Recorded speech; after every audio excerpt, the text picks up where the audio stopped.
están, hermanos? Me da mucho gusto estar con ustedes para compartir este estudio del libro de Apocalipsis, como todos los miércoles. Y antes de iniciar con el estudio, quiero pedirles que abran sus Biblias. Vamos a tener una lectura de la palabra de Dios en el Salmo 3. Es un salmo precioso, una oración matutina de confianza en Dios. Y dice así el Salmo 3, del verso 1 al verso 4. Oh Señor, cuánto se han multiplicado mis adversarios. Muchos son los que se levantan contra mí. Muchos son los que dicen de mí, no hay para él salvación en Dios. Mas tú, Señor, eres escudo alrededor de mí, mi gloria y el que levanta mi cabeza. Con mi voz clamé al Señor y él me respondió desde su monte santo. Cuando clamamos a Dios, Él siempre está atento a nuestras oraciones. Él siempre está ahí para escucharnos, para consolarnos, para abrazarnos y darnos la protección y la seguridad que necesitamos.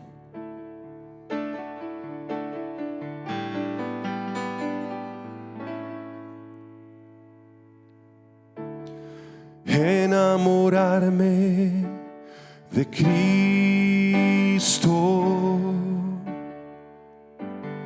enamorarme de Cristo, enamorarme de Cristo fue la mejor decisión que pude hacer. Cántalo conmigo. Enamorarme de Cristo, enamorarme de Cristo, enamorarme de Cristo fue la mejor decisión que pude hacer.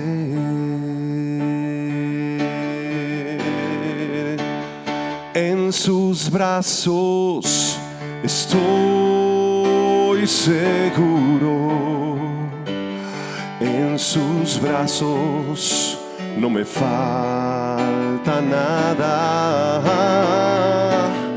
en sus brazos estoy seguro, no hay otro lugar donde puede estar. Falling in love with Jesus,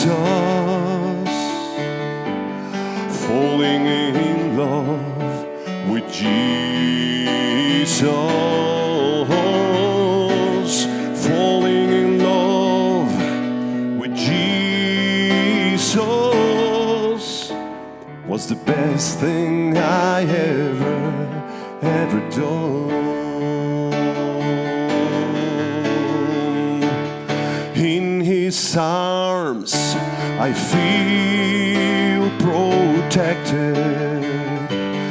In His arms never disconnected.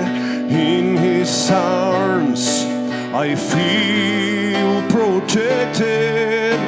There's no place I'd rather be.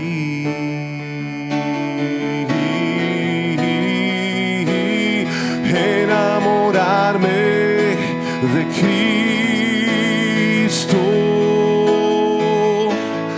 enamorarme de Cristo, enamorarme de Cristo fue la mejor decisión que pude hacer. En sus brazos estoy seguro, En sus brazos no me falta nada. En sus brazos estoy seguro. No hay otro lugar. No hay otro lugar.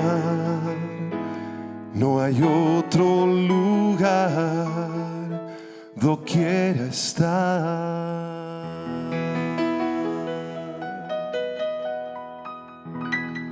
Enamorarnos de Cristo es la mejor decisión que hemos hecho en toda nuestra vida. Vamos a disponer nuestro corazón para recibir ahora la palabra de Dios.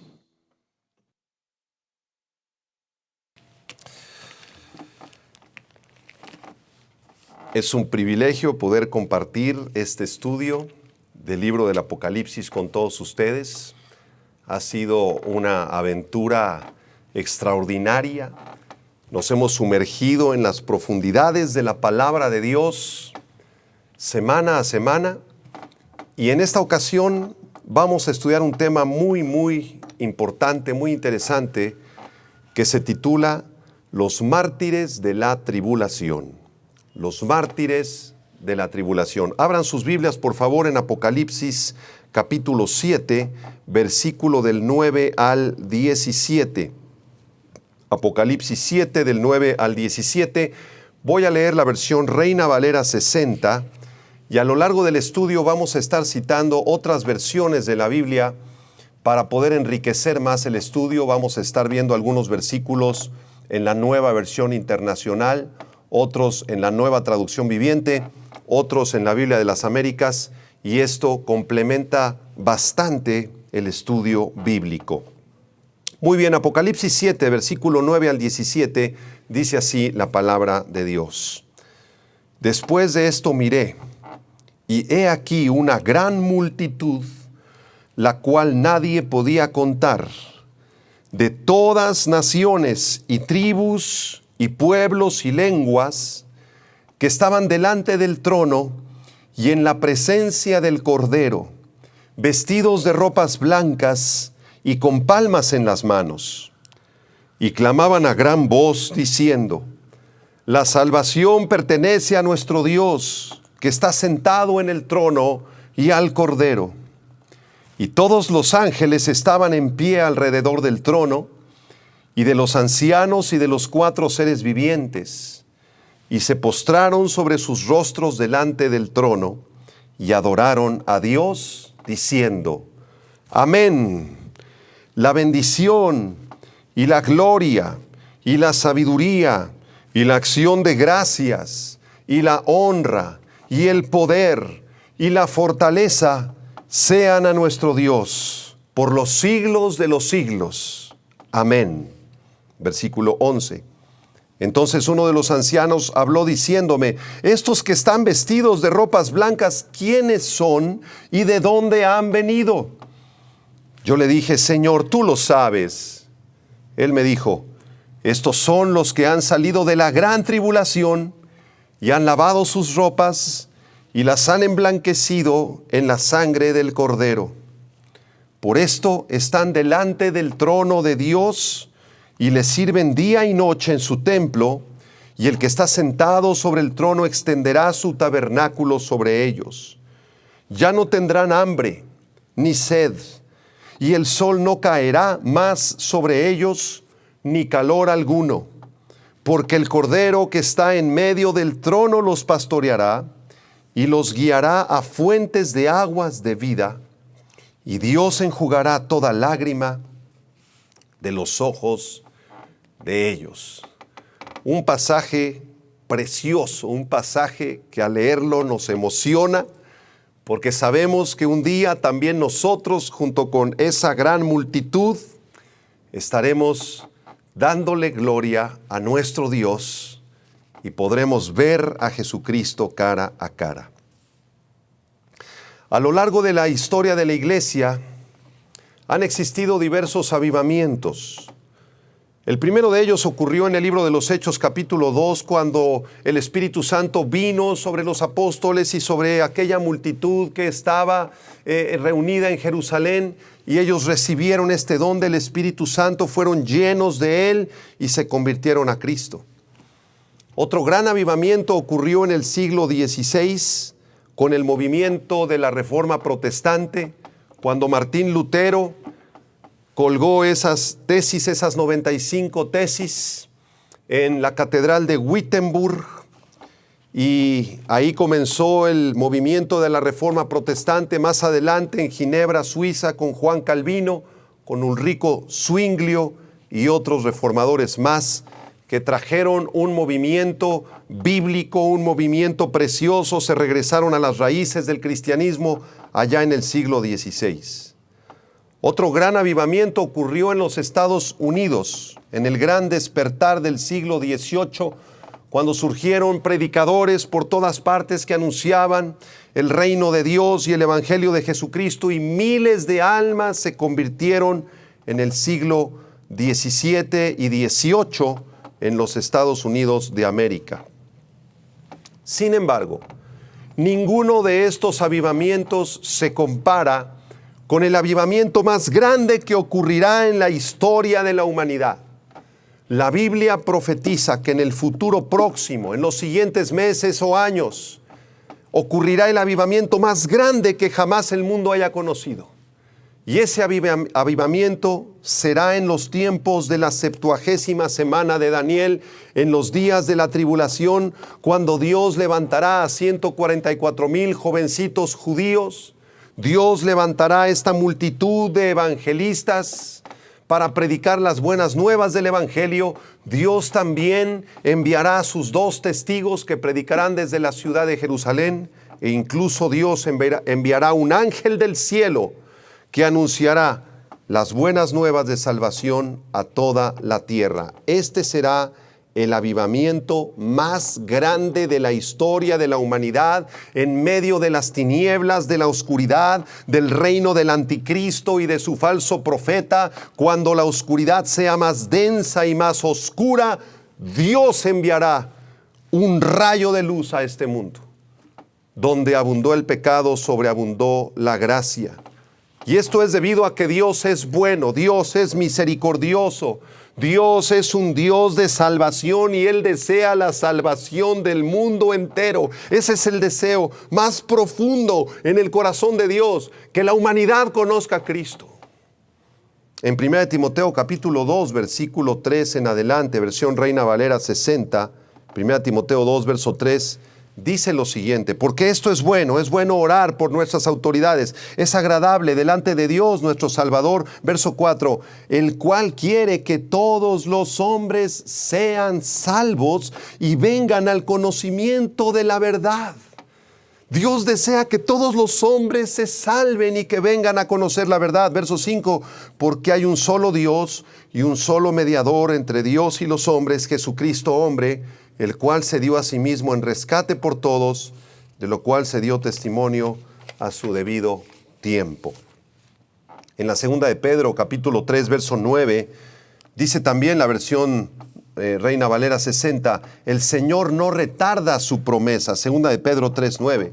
Según algunos la tienen por tardanza, sino que es paciente para con nosotros, no queriendo que ninguno perezca, sino que todos procedan al arrepentimiento.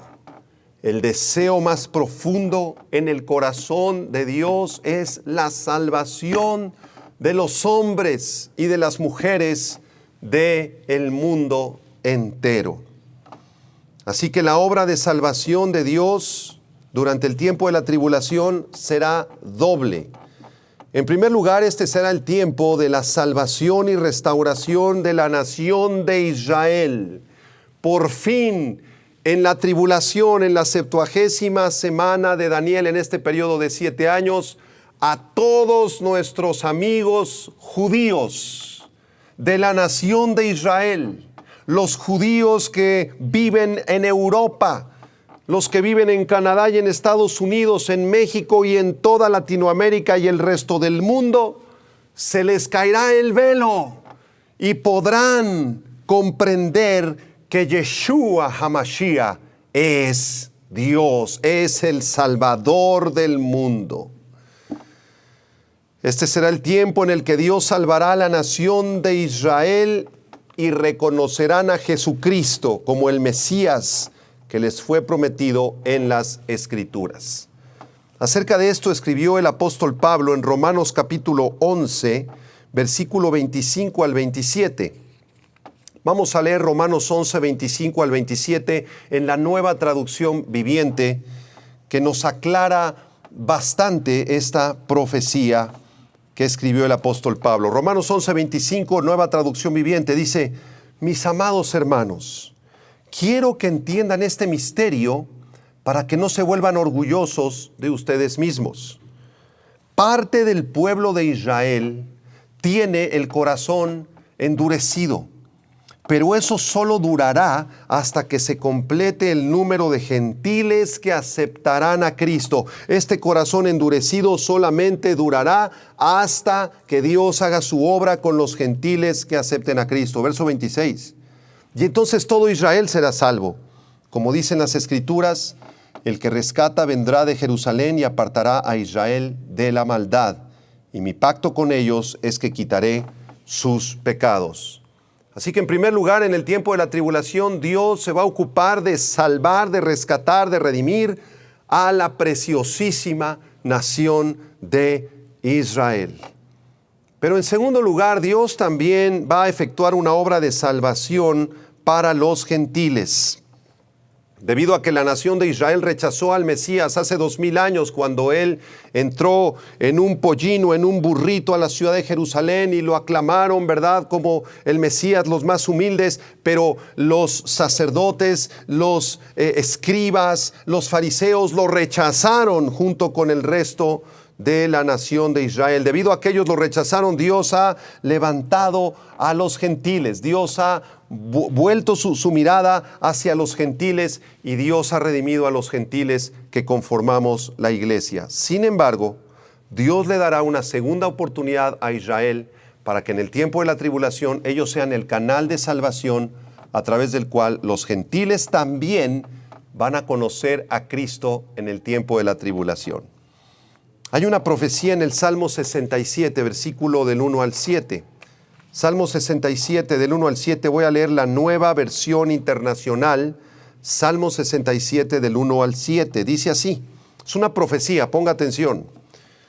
Dios nos tenga compasión y nos bendiga. Dios haga resplandecer su rostro sobre nosotros. ¿Quién está hablando aquí? La nación de Israel. El pueblo judío está diciendo: Dios nos tenga compasión, Dios nos bendiga, Dios haga resplandecer su rostro sobre nosotros. Versículo 2. Para que se conozca en la tierra sus caminos y entre todas las naciones su salvación. Que te alaben, oh Dios, los pueblos, que todos los pueblos te alaben. Alégrense y canten con júbilo las naciones, porque tú las gobiernas con rectitud. Tú guías a las naciones de la tierra. Que te alaben, oh Dios, los pueblos, que todos los pueblos te alaben. La tierra dará entonces su fruto, y Dios, nuestro Dios, nos bendecirá. Dios nos bendecirá, y le temerán todos los confines de la tierra. Así que en el tiempo de la tribulación, el Salmo 67, verso del 1 al 7, se cumplirá al pie de la letra. Primero, Dios bendecirá a la nación de Israel, haciéndolos reconocer a Jesús como su Mesías, y después Dios también alcanzará a miles, seguramente millones de gentiles que se quedaron en el tiempo de la tribulación. De manera que Israel será luz a las naciones durante la hora más tenebrosa de la historia de la humanidad. La promesa de Dios de bendecir a las naciones del mundo por medio de la descendencia de Abraham, de Isaac y de Jacob se cumplirá en gran escala en el tiempo de la tribulación. Hay otro pasaje profético precioso en el libro del profeta Joel, en el capítulo 2. Joel capítulo 2, versículo 28 al 32. Voy a leer la Nueva Versión Internacional. Y esta es una profecía que se va a cumplir en el día del Señor. justo después que la iglesia sea arrebatada, cuando inicie este periodo de 7 años de tribulación y aún después de este periodo, cuando Jesucristo haya regresado a establecer su reino milenial aquí en la tierra, se cumplirá durante todo este tiempo la profecía de Joel 2, versículo 28 al 32. Vamos a leerla. Joel 2, 28, nueva versión internacional. Después de esto, dice el Señor, derramaré mi espíritu sobre todo el género humano. Los hijos y las hijas de ustedes profetizarán. Tendrán sueños los ancianos y visiones los jóvenes. En esos días derramaré mi espíritu aún sobre los siervos y las siervas. En el cielo y en la tierra mostraré prodigios, sangre, fuego, columnas de humo. El sol se convertirá en tinieblas y la luna en sangre antes que llegue el día del Señor, día grande y terrible. Y todo el que invoque el nombre del Señor escapará con vida. ¿De qué escapará? De los horrores, de las persecuciones y de la muerte eterna. Porque en el monte de Sión y en Jerusalén habrá escapatoria, como lo ha dicho el Señor, y entre los sobrevivientes estarán los llamados del Señor. Así que en estos últimos días, cuando inicie el tiempo de la tribulación y el milenio, cuando Cristo establezca aquí su reino, Dios derramará su espíritu sobre todo el género humano. Nadie podrá decir yo no conozco al Señor, porque el Señor se revelará a toda la raza humana. El Señor Jesucristo también profetizó este avivamiento del que estamos hablando, de que antes de su venida habría un avivamiento tremendo en el tiempo de la tribulación. Y esta profecía está en Mateo 24:14. Mateo 24:14 dice, será predicado este evangelio del reino en todo el mundo, para testimonio a todas las naciones, y entonces vendrá el fin. El evangelio del reino no va a ser predicado en el tiempo de la iglesia, en el tiempo de la gracia. Esa no es una profecía para la iglesia. Mateo 24:14 no es una profecía para estos tiempos en los que estamos viviendo, que se llaman los tiempos de la gracia, sino que Mateo 24:14 es una profecía para Israel y para los gentiles en el tiempo de la tribulación. Cuando inicie la 70ª semana de Daniel o el tiempo de tribulación, el evangelio será predicado en todo el planeta Tierra. En el pasaje que vamos a estudiar a continuación, vamos a ver cómo aparece una gran multitud de personas de todas las naciones del mundo que serán salvadas por la gracia de Dios durante la tribulación. Esto ciertamente también puede incluir a millones de personas de la nación de Israel que se salvarán en este periodo. Así que la mayoría de este grupo de personas serán mártires, morirán perseguidos por el anticristo, otros morirán por los terremotos, otros morirán por la lluvia de cometas, por las altas temperaturas, por el hambre, por las pestes y por las guerras. Pero todos aquellos, tanto judíos como cristianos, como gentiles, que se hayan convertido en el tiempo de la tribulación, que mueran en el tiempo de la tribulación, pertenecen a este grupo de los mártires de la tribulación, y es justamente de lo que trata Apocalipsis capítulo 7. A continuación vamos a estudiar 8 características de estos mártires de la tribulación, así que toma tu cuaderno, acerca ahí tu Biblia, y espero que este estudio sea de mucha bendición para tu vida. La primera característica que vamos a estudiar es el origen de este grupo, de estos mártires. Y este origen se encuentra en el versículo 9. Regresamos a Apocalipsis 7, verso 9. Dice aquí el apóstol Juan, después de esto miré, y he aquí una gran multitud, la cual nadie podía contar, de todas naciones, y tribus, y pueblos, y lenguas, que estaban delante del trono y en la presencia del Cordero, y más adelante dice que estaban vestidos de ropas blancas y con palmas en las manos. Es importante comprender la expresión después de esto, versículo 9. Esta expresión presenta una nueva visión distinta de las anteriores.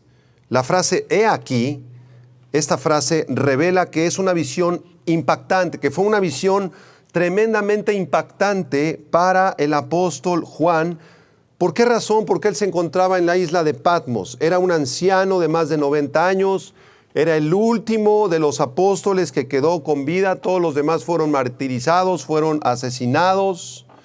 Y seguramente él se sentía solo en la isla de Patmos. Todos sus compañeros ya habían fallecido. Pedro ya había muerto en Roma, Pablo ya había sido martirizado también. Jacobo, su hermano, en Hechos 12, fue asesinado por Herodes.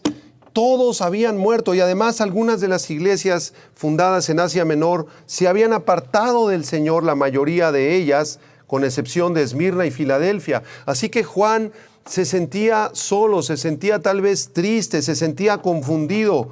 Y esta visión tuvo el propósito de poder fortalecer la fe de Juan.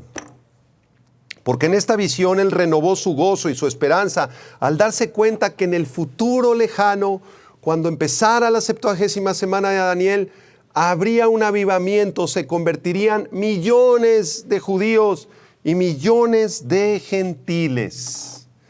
Y eso lo llenó de ánimo, de fortaleza, de gozo y de alegría para terminar así su vida. Este grupo de mártires redimidos durante el tiempo de la tribulación es diferente del grupo de los 144,000 sellados que estudiamos la clase pasada. No es el mismo grupo, no son los 144,000. Y esto lo demostramos porque este grupo se describe como una gran multitud, versículo 9, Apocalipsis 7:9. Una gran multitud, la cual nadie podía contar. Entonces no se menciona un número específico, a diferencia de los 144,000 evangelistas judíos. Además, los 144,000 vienen de las 12 tribus de Israel, pero este nuevo grupo proviene de todas las naciones, de las tribus, de pueblos y lenguas de todo el mundo. Otra diferencia es que los 144,000 están protegidos por el sello de Dios que recibieron en sus frentes, de tal manera que nadie podrá hacerles daño. El Salmo 91 se cumplirá literalmente en estos 144,000. Pero este segundo grupo de mártires se identifican como los que han salido de la gran tribulación, ya han lavado sus ropas y las han emblanquecido con la sangre del Cordero. Es decir, este grupo se encuentra en el cielo, no se encuentra en la tierra. Están delante del trono de Dios. No pueden ser los 144,000 escogidos. De hecho, ellos se encuentran en el cielo vestidos de ropas blancas. La palabra blanco, leukos del griego, describe un blanco radiante, resplandeciente, un blanco precioso, deslumbrante. Y la palabra ropas proviene del griego stolé, que describe un manto grande a lo largo del cuerpo. Así que estos mártires están vestidos con una túnica, con una ropa, ¿verdad? Larga, blanca, resplandeciente, preciosa, y están en la presencia de Dios. Este grupo forma parte del mismo grupo que estudiamos en Apocalipsis 6 del 9 al 11. Ustedes recordarán que en Apocalipsis capítulo 6, en el quinto sello, estudiamos que había un grupo de mártires que estaban clamando delante de Dios para que Dios ejecutara su juicio y su venganza sobre el mundo incrédulo. Entonces este grupo de Apocalipsis 7:9 pertenece al grupo de todos los mártires de la tribulación y de todos los tiempos que fueron muertos por causa de Cristo como mártires y que están clamando al Señor. Recordemos este pasaje, Apocalipsis 6, versículo 9, cuando abrió el quinto sello, vi bajo el altar las almas de los que habían sido muertos por causa de la palabra de Dios y por el testimonio que tenían. Y clamaban a gran voz diciendo: ¿hasta cuándo, Señor, santo y verdadero, no juzgas y vengas nuestra sangre de los que moran en la tierra? Y se les dieron vestiduras blancas, igual que los mártires de Apocalipsis 7. Vestiduras blancas, stolé leukos en el griego. Y se les dijo que descansasen todavía un poco de tiempo hasta que se completara el número de sus consiervos y sus hermanos, que también habían de ser muertos como ellos. Así que este grupo de mártires de la tribulación, sin duda alguna, están incluidos dentro del grupo de el quinto sello, de los mártires que están clamando delante de Dios. Estas ropas blancas que llevan representan su victoria, la victoria que han tenido en Cristo. Representan su regocijo de estar ya en la presencia de Dios. Representan la santidad de Dios que les ha sido imputada. Porque en la Biblia las ropas blancas están reservadas solamente para Cristo, para los ángeles y para los escogidos de Dios, para los seres humanos redimidos. Solamente en la Biblia vas a encontrar a Cristo con ropas blancas, en Mateo 17, en la transfiguración. Vas a encontrar ángeles también con ropas blancas. En Mateo 28, cuando Cristo resucitó, se le aparece a las mujeres un ángel, ¿verdad?, con vestiduras blancas. Y también estas ropas se aplican en tercer lugar a la iglesia, al grupo de escogidos que han sido salvados por Dios y también a los mártires que morirán en la tribulación. Regresamos a Apocalipsis 7:9 porque dice que este grupo de santos escogidos por Dios, muertos en la tribulación, tenían palmas en las manos. Al final del versículo 9 dice, con palmas en las manos. Y las palmas en las Escrituras se asocian con el gozo, con la alegría, con la alabanza, con la celebración y con la liberación que Dios da. Por ejemplo, las palmas se usaban mucho y se siguen usando en el pueblo de Israel durante la conmemoración de la fiesta del Sukkot en el Antiguo Testamento.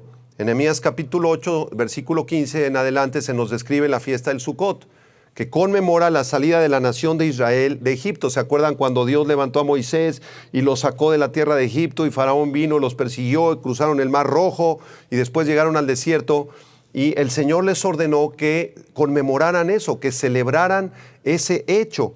Y esta celebración se llama la fiesta del Sukkot o la fiesta de los tabernáculos, donde los judíos toman palmas, toman diferentes, ¿verdad?, ramas de árboles, entre ellas palmas, y construyen una especie de casita o de suca, ¿sí?, o de tabernáculo. Y ahí se meten durante 7 días. Exaltan al Señor, le dan gracias por su protección, como los liberó de la tierra de Egipto, y es una fiesta de gran celebración.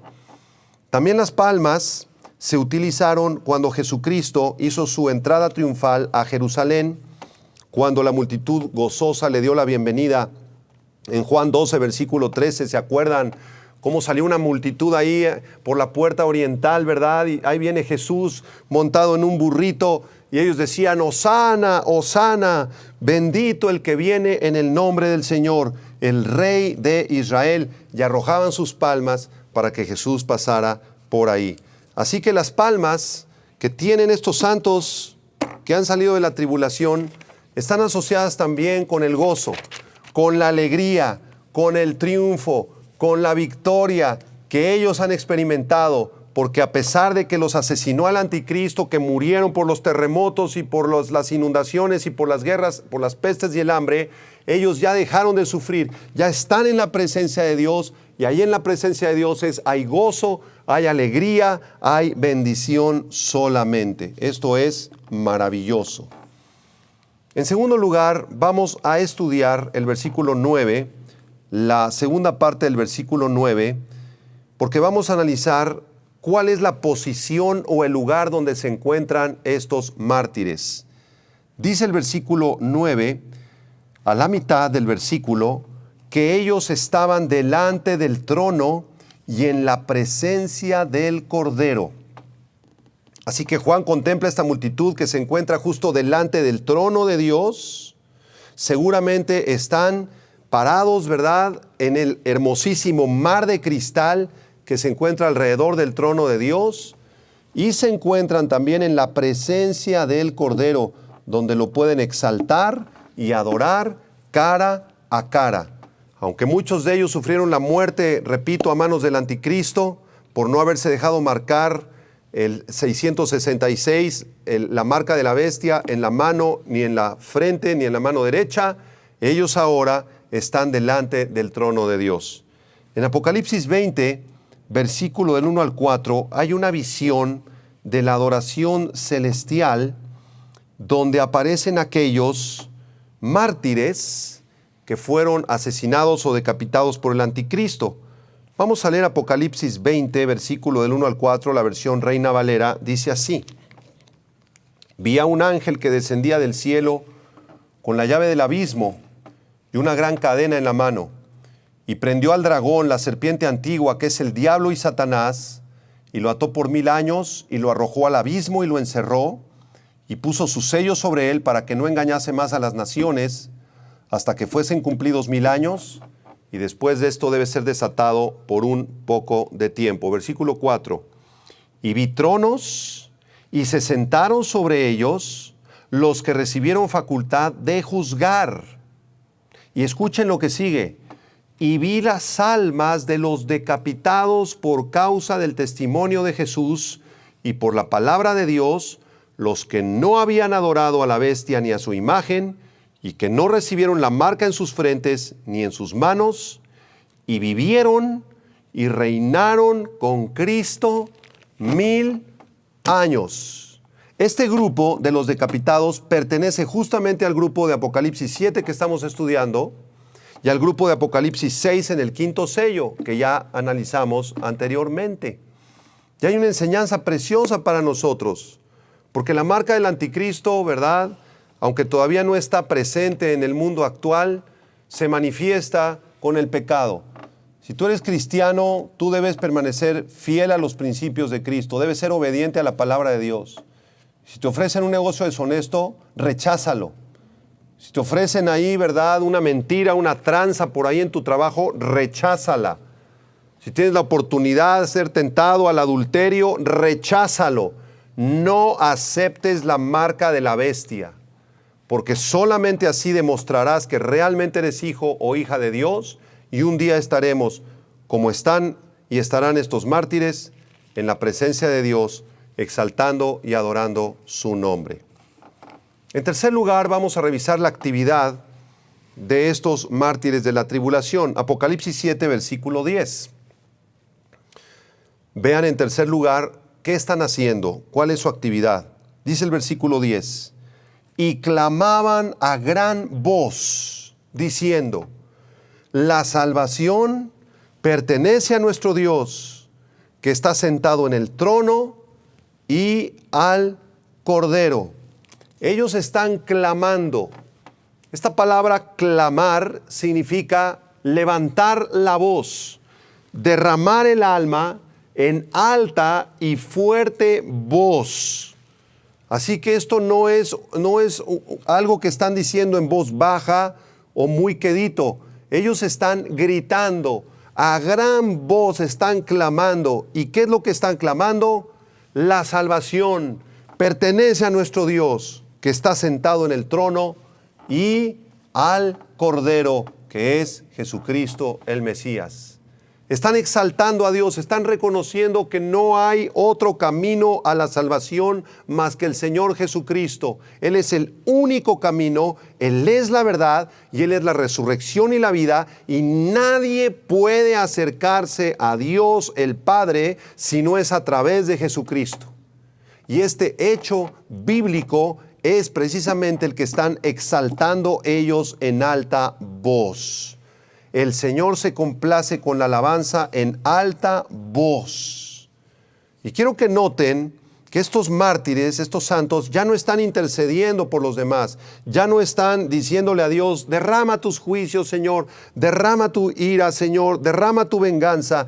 Ya se acabaron las oraciones de venganza, se acabó la intercesión. Ahora están glorificando, están exaltando y están alabando a Dios por su salvación y también al Cordero. El hecho de que ellos estén exaltando a Dios por su salvación y al Cordero nos demuestra una vez más que el Cordero de Dios, Jesucristo, es Dios mismo.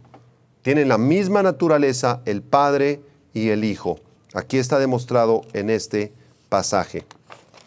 En otras ocasiones, en el libro de Apocalipsis también aparecen varios cánticos. Recuerden en Apocalipsis 5 cómo estudiamos ese canto gradual, cuando empiezan los 4 seres vivientes y luego los 24 ancianos y luego toda una gran multitud se unen a este canto precioso.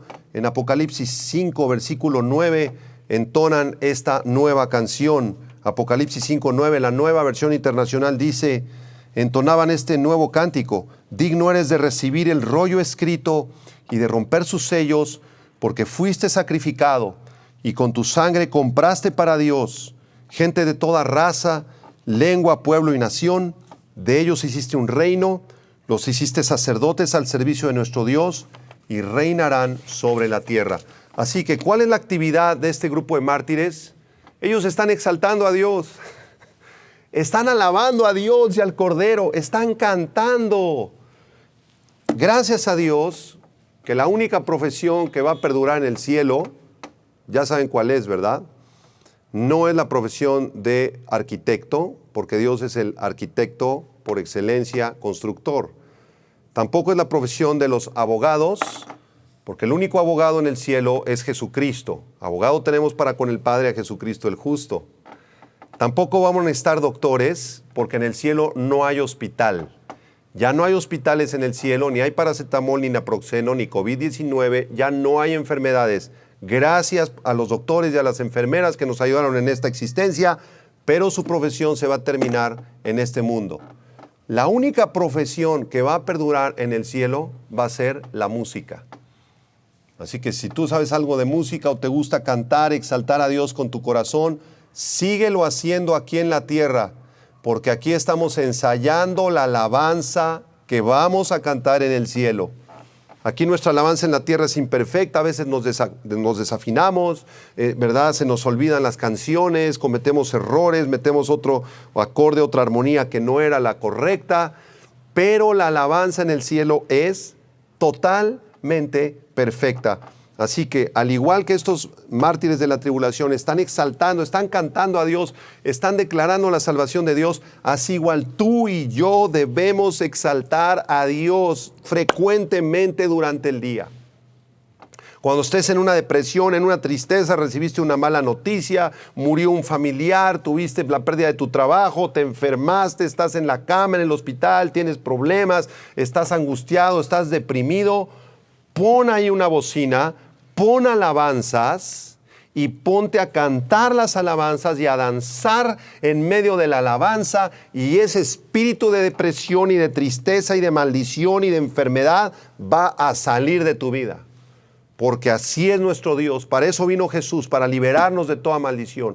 Es increíble el poder que tiene la música sobre nuestra alma y nuestro espíritu.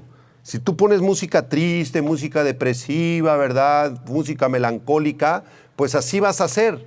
Vas a ser triste, depresivo, melancólico. Si tú pones música de rock, heavy, metal, pesado, con audífonos y puro escándalo, ¿verdad? Como muchos chavos se ponen así los audífonos, ya están drogándose con la música porque ya hay drogas auditivas y ellos se ponen los audífonos y ahí están escuchando los grupos de heavy metal, de metal, thrash metal, todo esto. Y entonces al rato los jóvenes están así, todos nerviosos, todos agresivos, rebeldes, violentos, porque la música produjo ese efecto en su espíritu y en su alma. Pero nosotros como hijos de Dios debemos de escuchar música de alabanza, música que exalta a Dios, música que glorifica a Dios, porque eso le agrada al Señor. Y cuando tú comiences a alabar al Señor en la mañana y en la tarde y en la noche, y cuando estés horriblemente deprimido y triste, pon la alabanza más alegre, pon la alabanza más jubilosa, y ponte a danzar ahí en tu cuarto, en tu sala, y esos espíritus de maldición van a salir huyendo de ese hospital donde tú estás, o de tu casa donde te encuentras deprimido y triste. Vean lo importante que es la alabanza en el Salmo 66, versículo del 1 al 4. Reina Valera 60, Salmo 66 del 1 al 4. Lo que voy a leer no es una sugerencia de Dios, es una orden. Es un mandato de Dios para nuestro bien. Dice así, Salmo 66:1. Aclamad a Dios con alegría, toda la tierra. Cantad la gloria de su nombre. Poned gloria en su alabanza. Decid a Dios, cuán asombrosas son tus obras. Por la grandeza de tu poder se someterán a ti tus enemigos. Toda la tierra te adorará y cantará a ti. Cantarán a tu nombre. Selah, que es una pausa musical, Selah. Hace 2 o 3 días estábamos en la casa de ustedes, mi esposa y yo, y pusimos un bebedero para colibrís. Y llegaron ahí unos colibrís, y son increíbles esos animalitos, cómo baten sus alas, y vuelan rapidísimo, ¿verdad? ¿Y cómo es posible que vienen volando así rapidísimo? De repente se paran y con su piquito metió ahí, ¿verdad? El piquito al bebedero y comenzó a beber la azuquita, la miel que le pusimos ahí. Y estábamos asombrados de ver ese pequeño animalito tan chiquito así, medirán 8 o 9 centímetros, ¿verdad?, de longitud. Y adentro de ese cuerpecito tienen corazón, riñones, hígado, pulmón, sistema digestivo, sistema circulatorio, sistema auditivo, ojos, sistema visual. Todo Dios lo puso adentro de ese animalito. Y no podemos, cuando vemos la creación de Dios, más que decir, como dice el verso 3, cuán asombrosas son tus obras, Señor. Tengo ganas de exaltarte, tengo ganas de alabarte. Qué maravilloso eres, Señor. Y eso nos conecta inmediatamente con Dios. En cuarto lugar, vamos a estudiar quiénes están acompañando a estos mártires de la tribulación. Vamos a estudiar a sus acompañantes. Apocalipsis 7:11. Dice, y todos los ángeles estaban en pie alrededor del trono y de los ancianos y de los 4 seres vivientes, y se postraron sobre sus rostros delante del trono y adoraron a Dios, diciendo, amén. La bendición, la gloria, la sabiduría, la acción de gracias, la honra, el poder y la fortaleza sean a nuestro Dios por los siglos de los siglos. Amén. Estos santos martirizados en la tribulación no están solos en el cielo, sino que están acompañados de los 4 seres vivientes, de los 24 ancianos y además de una multitud de ángeles. La Biblia nos revela claramente que los ángeles se cuentan por millones de millones. Son millones y millones y millones de ángeles que Dios creó con el propósito principal de adorarlo, de servirlo a Él. Esa es la función principal de los ángeles. Adorar a Dios, reconocer su grandeza, cantarle alabanzas, declarar cuán grandes son sus obras. Pero también el autor de Hebreos en el capítulo 1 nos dice que los ángeles son espíritus ministradores, enviados para el servicio de aquellos que habrán de heredar la salvación. O sea, los ángeles también tienen la función y el propósito de guardarnos, de cuidar nuestra vida, de materializarse. Los ángeles se pueden materializar o desmaterializar y están contados por millones.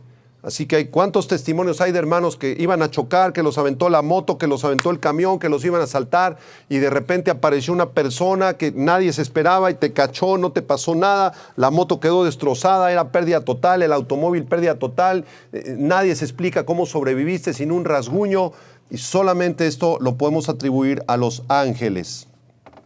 Así que estos mártires de la tribulación están en el mar de cristal, están delante del trono. Ahí en el trono se encuentra el Padre, a la derecha se encuentra el Hijo de Dios, Jesucristo, y hay varios círculos concéntricos.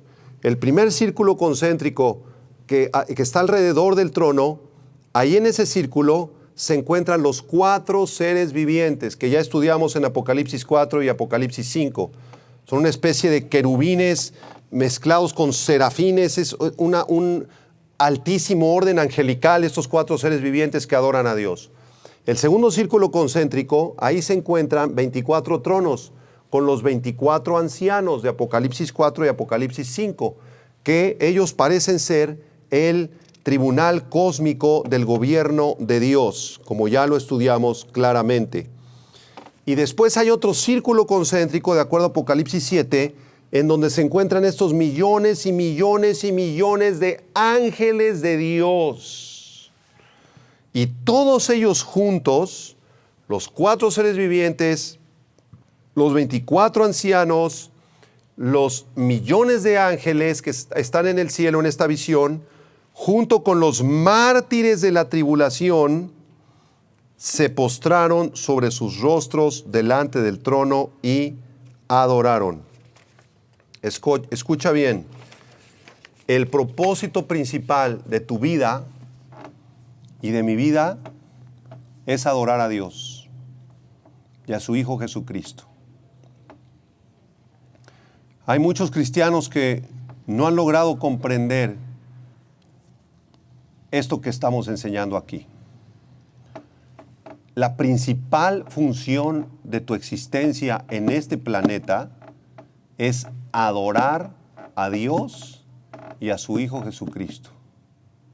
Qué bueno que tienes un trabajo, qué bueno que puedes estudiar, qué bueno que sirves en la iglesia, que haces muchas cosas, que lees la Biblia, que das estudios, que te disipulas, que vas a congresos. Qué bueno, todo eso es bueno. Pero esa no es tu misión principal en la vida. Tu misión principal en la vida, repito, es adorar a Dios. Y adorar a Dios implica rendirle todo tu ser. Pasar tiempo con Dios todos los días. Y ahí postrarte, arrodillarte, caer de rodillas para adorar a Dios. Es la palabra griega proskuneio.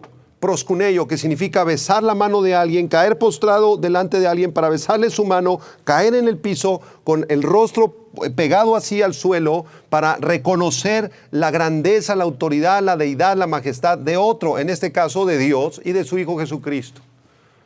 Y yo quiero preguntarte, ¿hace cuánto que no adoras a Dios? ¿Hace cuánto que no te postras, te encierras en tu cuarto cuando estás solo, triste, deprimido, angustiado y te tumbas ahí en la cama, te tumbas en el piso, pones un tapete, te tiras ahí en el piso media hora, 1, 2, 3 horas, el tiempo que sea, y en esas horas simplemente reconoces y dices, Señor, yo vengo a adorarte, Señor, vengo a besar tus pies, a besar tus manos, tú eres mi Dios, yo no soy nadie, no soy nada sin ti, yo vine a adorarte, Padre. A rendirte mi corazón, a rendirte mi vida. Quita mi codicia, quita mi amor al dinero, Señor, mi amor a las cosas materiales. Quítame este adulterio que tengo, esta drogadicción, Señor, estos pensamientos negativos, esta inmoralidad. Quítame, arráncame esta maldición de la pornografía, Señor. Vengo a adorarte. Porque ahí, en lo secreto de la habitación, cuando adoramos a Dios, es donde ocurren milagros. Tal vez tú no veas muchos milagros en las reuniones, en la iglesia, ni en los congresos, ni en los eventos, ni en los estudios bíblicos. Pero si tú deseas ver un milagro de Dios, adóralo con todo tu corazón y el Señor te contestará. Clama a mí y yo te responderé. Vamos a terminar nuestro estudio con las últimas características. En quinto lugar, vamos a ver la identidad de estos mártires de la tribulación, versículos 13 y 14. Versos 13 y 14. Entonces uno de los ancianos habló diciéndome, estos que están vestidos de ropas blancas, ¿quiénes son y de dónde han venido? O sea, Juan aquí en el versículo 13 comienza a participar de la visión. Antes era un espectador. Como están en el cine, Juan estaba fuera de la película. Pero en el versículo 13 Juan se mete a la película. Ahí está adentro. Ahora él está participando de la visión y de una forma impresionante se acerca uno de los 24 ancianos, imagínate nada más, se le acerca uno de los ancianos y le dice, a ver, Juanito, ven para acá. Estos que están vestidos de ropas blancas, aquí esta multitud, quiero que me digas quiénes son y de dónde han venido. ¿Acaso el anciano no sabía quiénes eran? Desde luego que sabía quiénes eran, ¿verdad? La Biblia utiliza mucho este método de preguntas y respuestas, no porque Dios no sepa la respuesta o este anciano no sepa la respuesta, sino para instruir a Juan. Había una lección aquí que Juan debería de aprender. Versículo 14. Yo le dije, Señor, tú lo sabes. Aquí la palabra Señor Kurios no está reconociendo deidad en el anciano. El anciano no es Dios, simplemente es una expresión de respeto. Sabes que tú eres uno de los 24 ancianos, Señor Kurios, tú lo sabes, tú lo sabes. Y él me dijo, estos son los que han salido de la gran tribulación y han lavado sus ropas y las han emblanquecido en la sangre de Cristo. Así que este anciano respondió a Juan identificando claramente a este grupo. Ese grupo eran aquellos que salieron de la megatilipsis en griego, la gran tribulación, megatilipsis. Aquellos que lavaron sus ropas y las emblanquecieron en la sangre del Cordero. Y aquí vamos a detenernos un par de minutos por la expresión han salido o los que han salido es muy importante. Esta expresión, los que han salido, proviene del griego erchomai, que es un verbo en participio presente, expresa una adoración, una acción duradera. Es un verbo en participio presente que expresa una acción duradera. En otras palabras, es un proceso que dura bastante tiempo, un proceso prolongado. Esto nos revela que este grupo seguirá creciendo a medida que las personas sigan muriendo durante la tribulación. O sea, esto manifiesta que efectivamente son los mártires que habrán muerto en la tribulación. Este grupo no es la iglesia, porque la iglesia ya fue arrebatada definitivamente. Es un grupo de gentiles y judíos que no conocían a Cristo. En el momento del arrebatamiento ellos no conocían a Cristo, o eran ateos, o rechazaban al Mesías. Viene el arrebatamiento, se va a la iglesia, y ellos se quedan aquí. Y lo único que merecían era el juicio de Dios. Pero Dios en su infinita misericordia decide salvarlos, decide redimirlos con la sangre del Cordero. Qué interesante que dice este versículo, que ellos lavaron sus vestiduras con la sangre del Cordero. Y aquí las ropas que ellos tienen, ¿verdad?, simbolizan celebración, victoria y exaltación. Y es muy curioso que ellos laven estas ropas en sangre, porque nadie lava ropa en sangre, ¿verdad? Cuando tú lavas la ropa, pues la metes a la lavadora, la lavas en agua, no en sangre. Pero ellos han lavado sus ropas y las han emblanquecido con la sangre del Cordero. Desde luego esto nos recuerda los sacrificios en el Antiguo Testamento, cuando los sacerdotes allá en el libro de Levítico ofrecían en sacrificio ovejas y otros animales y derramaban la sangre, y la sangre limpiaba, cubría el pecado de la nación de Israel. Vamos a ver el versículo 15, la primera parte del 15. En sexto lugar vamos a estudiar su función. Por esto están delante del trono de Dios y le sirven día y noche en su templo. Ellos se encuentran delante del trono de Dios, y su función principal es servir. Ellos están sirviendo día y noche en el templo de Dios. Apunta la palabra servicio, es la palabra griega latreuo. Y es una palabra que se emplea para describir un servicio sacerdotal. En otras palabras, estos mártires están rindiendo culto espiritual de adoración a Dios, y lo están haciendo día y noche. En otras palabras, su ocupación permanente y constante es el servicio a Dios, la adoración a Dios. Esto no quiere decir que en el cielo haya reloj o haya tiempo, porque allá en el cielo no hay tiempo. Allá habita Dios en la eternidad, sino que simplemente nos indica una ocupación continua de parte de ellos de adorar al Señor, de ofrecerse constantemente al Señor. Y esto nos recuerda a nosotros también que todos los días, a todas horas, todas las cosas que hagas durante el día, ofrécelas a Dios. Hazlo para la gloria de Dios. Si te vas a despertar, despiértate para la gloria de Dios y dale la gloria y dale gracias que te permitió despertar. Si vas a preparar el desayuno, hazlo para la gloria de Dios y cocina un desayuno sano. Si vas a salir a hacer ejercicio, dile: Señor, permíteme cuidar mi cuerpo, que es el templo del Espíritu Santo, que te pertenece a ti, Señor, para poder servirte. Si vas a ir a la iglesia a servir, hazlo para la gloria de Dios. De esta manera, los mártires de la tribulación están rindiendo servicio, latreuo, a Dios, día y noche, de forma permanente y constante. Y el lugar donde rinden su adoración es en el templo, dice aquí el versículo 15. Este servicio lo están efectuando en el templo. Qué impresionante versículo que nos revela que en el cielo Dios tiene su templo. Existe un templo verdadero en el cielo, con los muebles que se le revelaron a Moisés en el libro del Éxodo. Existe el altar del incienso, el altar del holocausto, a la mesa de los panes de la propiciación. Todos esos muebles en sentido espiritual existen en el cielo, y esto es maravilloso. En el tiempo en el que vivimos actualmente debemos recordar que el templo no es un edificio, no es un conjunto de cemento y tabiques, sino que el templo es nuestro propio cuerpo, donde habita el Espíritu Santo. 1 Corintios 6, 19. Vamos a ver en penúltimo lugar, número 7, su protección. Versículo 15, la segunda parte dice: le sirven de día y de noche en su templo, y el que está sentado sobre el trono extenderá su tabernáculo sobre ellos. ¿Quién está sentado sobre el trono? El Padre. Entonces esto nos habla de la autoridad, de la soberanía de Dios, pero en este versículo estamos viendo la protección que les está dando el Señor.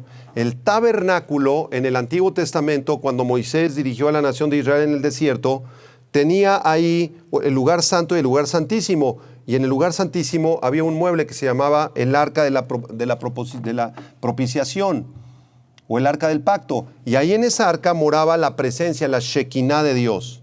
Entonces el hecho de que Dios esté extendiendo su tabernáculo sobre ellos nos indica que su presencia, su Shekinah, su protección está justamente sobre de ellos. Este grupo de mártires y hermanos muertos durante la tribulación habrán pasado en la tierra sufrimientos terribles. Muchos murieron en inundaciones, otros en terremotos, otros murieron de hambre, otros murieron por la lluvia de meteoritos. Van a ser asesinados, perseguidos, los van a martirizar, tal vez les saquen los ojos, los degollen, van a pasar por cosas espantosas en la tierra. Pero cuando estén en la presencia de Dios, estarán totalmente seguros, porque estarán en los brazos de Dios. Como cantábamos la canción en la introducción, en sus brazos estoy seguro, en sus brazos no me falta nada.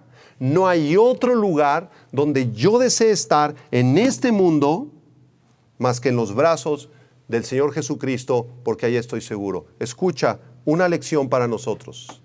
No importa el sufrimiento que pasemos en esta vida. Los seres humanos somos tan egoístas que solamente pensamos en nuestra salud, en nuestra belleza, si me voy a enfermar, me tengo que atender, tengo que tomar esto, y si me enfermo, todo gira alrededor de nuestras enfermedades para sanarnos. Y no estoy diciendo que sea malo que tú te atiendas si estás enfermo, qué bueno, tenemos que cuidar nuestro cuerpo. Pero el centro de nuestra fe no está en sanar de una enfermedad o sanar de una enfermedad terminal. El centro de nuestra fe es Cristo, es Dios. Porque por más que podamos sufrir aquí en este mundo, si te atropellan, si te persiguen, si el diablo te tienta, si el diablo te persigue, si te quiere destruir, si te accidentas en el carro, si te da cáncer, si te da diabetes, si te da cualquier enfermedad terminal, tu vida no depende de ese cáncer. Tu vida depende de Dios. Y tú tienes que estar agarrado, tomado de las manos de Dios, y vas a saber que cuando tú mueras de ese cáncer, de ese accidente, de esos sufrimientos espantosos, te abandonó el marido, te dejó con los niños, en la pobreza, en la miseria, si tu corazón está con Cristo, no te va a faltar nada. Y vas a estar seguro, y el día de tu muerte y el día de mi muerte, vamos a llegar a la presencia de Dios. Y ahí se acabó toda esta maldición que estamos viviendo. Si tú confías en Cristo con todo tu corazón, tendrás una buena vida, tendrás una buena muerte y tendrás la vida eterna después de la muerte. En último lugar, número 8, vamos a estudiar la provisión que Dios les ha dado después de sus sufrimientos. Apocalipsis 7, 16 y 17 dice: ya no tendrán hambre ni sed, y el sol no caerá más sobre ellos, ni calor alguno, porque el Cordero que está en medio del trono los pastoreará y los guiará a fuentes de aguas de vida, y Dios enjugará toda lágrima de los ojos de ellos.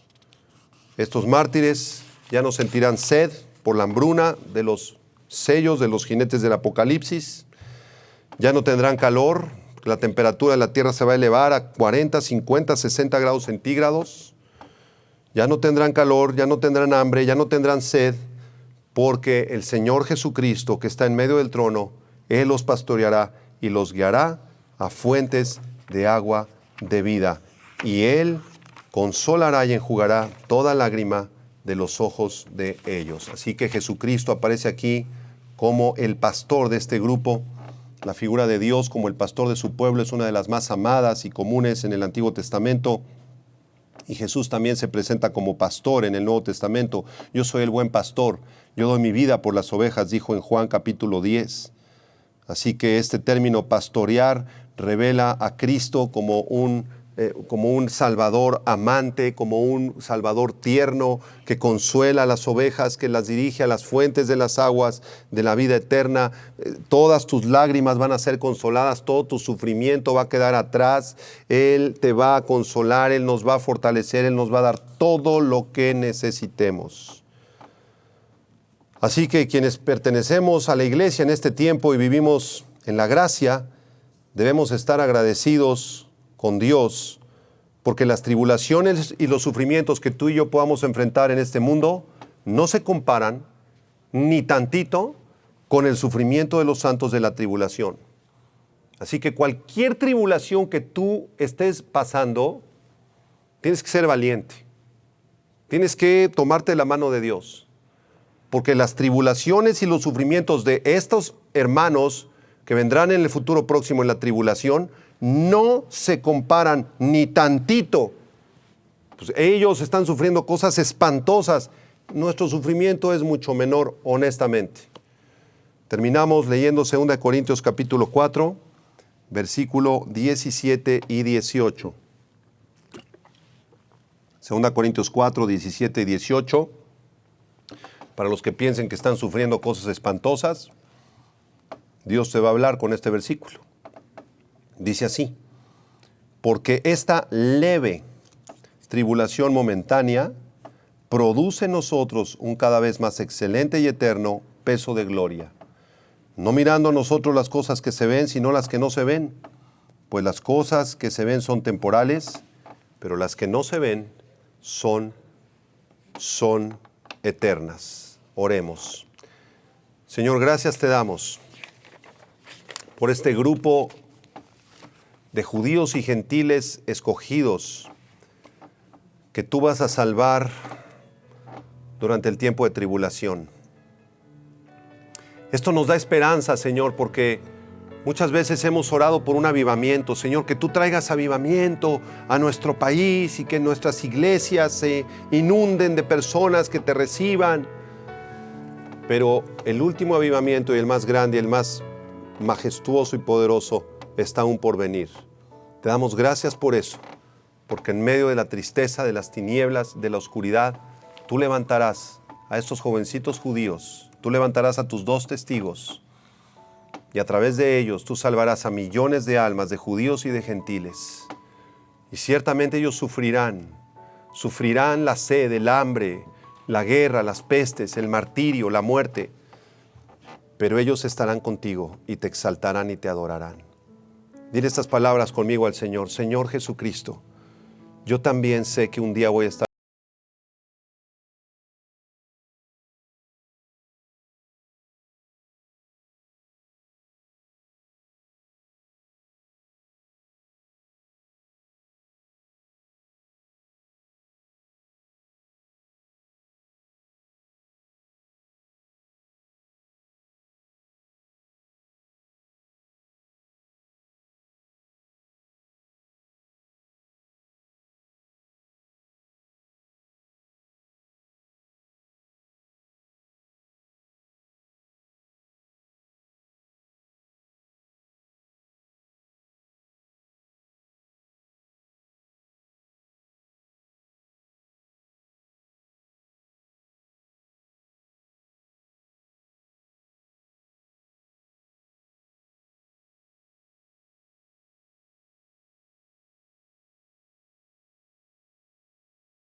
y vamos a estar hablando del 7º sello.